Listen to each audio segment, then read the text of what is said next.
Σήμερα θα πούμε για τους 8 λόγους τους οποίους οι άντρες απατούν. Γεια σου, είμαι η Καλλιόπη και βρίσκεσαι στο κανάλι μου στο YouTube Καλλιόπη Life, όπου μπορείς να κάνεις εγγραφή. Θα σε παρακαλούσα να το κάνεις, να κάνεις like και να κάνεις και το σχόλιο σου φυσικά. Σήμερα έχουμε ένα θέμα για εσάς τους άντρες, και γιατί απατάτε. Λοιπόν, είναι μυστήριο για εμάς τις γυναίκες η απιστία των ανδρών και ο τρόπος με τον οποίο το βλέπουν. Αναρωτιόμαστε πώς λειτουργεί το μυαλό των ανδρών και ποια είναι τα κίνητρα που τους οδηγούν στο να απιστήσουν. Αν μπορούν οι άντρες να συνειδητοποιήσουν αυτό που λένε σαν δικαιολογία, το δεν ένιωθα τίποτα για αυτήν ή δεν είναι τίποτα αυτή για εμένα, εμείς δεν μπορούμε να το καταλάβουμε. Υπάρχουν βέβαια πολλοί παράγοντες που μπορούν να οδηγήσουν τον άντρα στο να απιστήσει και φυσικά είναι διαφορετική για το καθένα.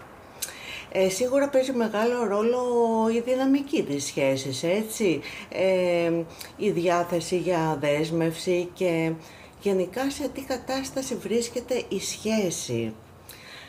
Όμως μελέτες δείχνουν ότι ένα 70% των ανδρών έχει απιστήσει τουλάχιστον μία φορά μέσα στη σχέση του. Για ποιους λόγους όμως ένας άντρας μπορεί να απιστήσει? Νούμερο 1 λοιπόν και κυριότερο, έχουν ανασφάλειες. Ναι, όλοι έχουμε ανασφάλειες, αλλά μερικές φορές δεν ξέρουμε τον τρόπο να τις διαχειριστούμε. Μπορεί να μην γνωρίζουμε και καθόλου ούτε καν ότι έχουμε ανασφάλειες, έτσι, μπορεί να μην το γνωρίσουμε καν. Ένας άντρας δηλαδή μπορεί να είναι καλός σύντροφος, να είναι καλός σύζυγος, να είναι καλός γονιός, εξαιρετικός πατέρας και να προσπαθεί να έχει ικανοποιημένη την οικογένειά του, έτσι.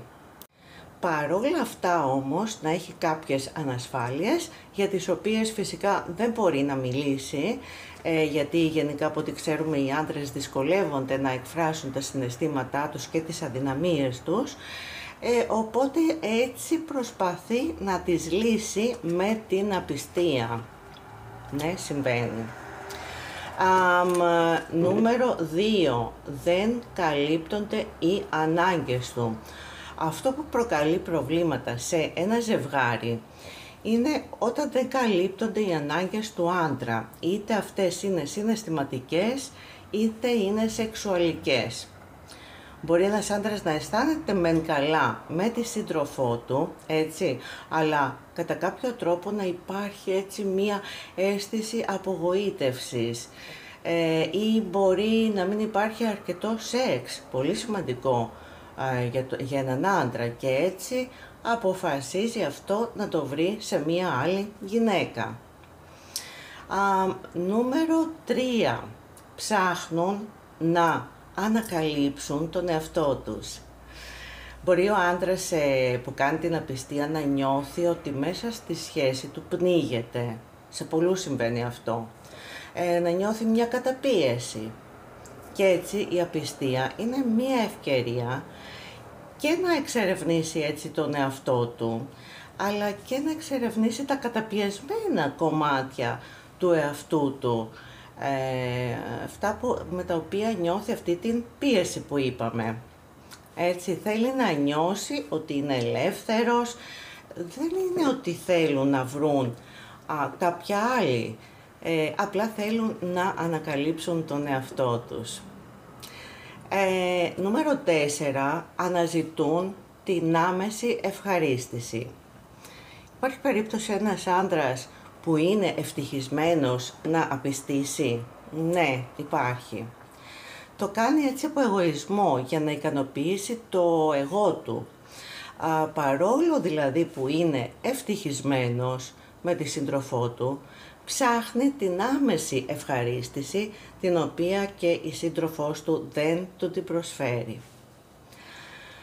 Νούμερο 5. Θέλουν να νιώσουν ότι δεν εξαρτώνται από τη σύντροφό τους. Οι άντρες δυσκολεύονται, όπως είπαμε, να εκφράσουν τα συναισθήματά τους, δυσκολεύονται μέχρι και στον εαυτό τους να τα παραδεχτούν και να τα εκφράσουν. Γι' αυτό ένας γάμος ή μία μακροχρόνια σχέση μπορεί να τους μοιάζει έτσι σαν κάτι τρομακτικό, ότι αναγκαστικά, ας πούμε, έχει δεσμευτεί μέσα σε αυτή τη σχέση και αυτό το πράγμα το φοβούνται, τη δέσμευση, την εξάρτηση. Έτσι, για να αποφορτιστούν έτσι από όλο αυτό, καταλήγουν σε μία απιστία, έτσι απλά. Νούμερο 6. Θέλουν να ξεφύγουν. Παρόμοιο φυσικά και με τα προηγούμενα, νομίζουν ότι έτσι θα ξεφύγουν λοιπόν από την καθημερινότητα. Η δικαιολογία τους φυσικά είναι ότι αφού είναι καλοί σύζυγοι, είναι καλοί μπαμπάδες, είναι καλοί σύντροφοι, μπορούν να απιστήσουν χωρίς να θεωρηθεί κακό.